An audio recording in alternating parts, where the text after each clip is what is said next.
Hi, and welcome to Bill's Blogs. I'm Bill Meyers. This just happened recently, and I want to talk about Ramsey Lewis, who I had the great honor of working with. He just passed away a couple days ago. I first saw Ramsey Lewis Trio at a club called Mr. Kelly's, way back at the end of high school. And I didn't realize at the time that I was going to meet and become friends with his drummer, in addition to that, who was Maurice White. And Maurice later told me that he was very, very shy, painfully shy from childhood. And even while playing, with Ramsey, he used to adjust his cymbals quite high when he was playing so nobody could see him. And one day, Ramsey heard Maurice playing an African instrument. It's called a kalimba. And it's like a thumb finger instrument. It's pretty small, but it has a lovely sound, and it has an interesting tuning. And from that, Ramsey said to Maurice, man, that sounds amazing, and can you tune that to the key of A minor?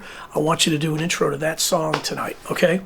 I don't remember the name of the song Maurice told me, but he begged Maurice to play it as an intro to the song in the set. And then Maurice conveyed to me that night, the first night that Ramsey suddenly praised Maurice and had him stand up and say, "Take a bow." And he said, "Ladies and gentlemen, here's my wonderful drummer, Maurice White." And he told the audience that Maurice was going to start the next song with a kalimba intro. But then he tricked Maurice and forced him. He says, "And Maurice is going to go to the front of the stage to play this for you." So a very scared and nervous Maurice White had to do that, walk to the front of the stage. And by the end of the solo, which was beautiful, he got a standing ovation from the crowd. And Maurice told me that completely cured him of his shyness after that the response and positivity from the audience really, really helped. I found that was a great story. I'm glad he conveyed that to me. I enjoyed Ramsey's work, and I loved Maurice's influence on his Sun Goddess album, which they cut in 1974.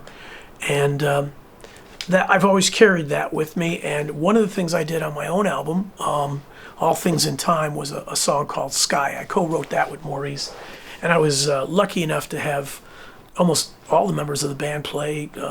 Philip was on it, Verdine, Sheldon Reynolds, the guitar player at the time. Sonny was playing drums, used some of the horn players on this cut.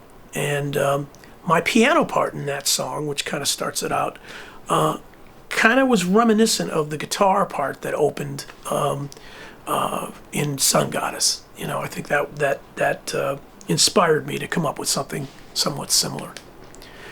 I think I'm trying to remember the year, it was 1995 that Maurice called me and asked if I could help him write material and record with a new jazz ensemble that was consisting of some of the top studio musicians, and the group was named the Urban Knights.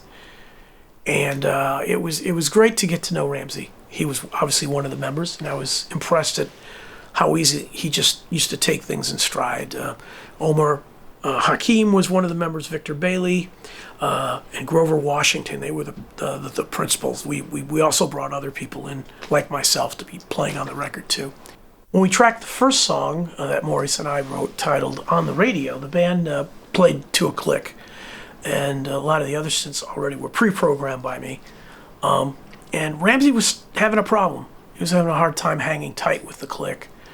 And after a couple takes, he just looked at me and said, "You know what? Why don't you play with the section, and I'll just play the solos on an overdub."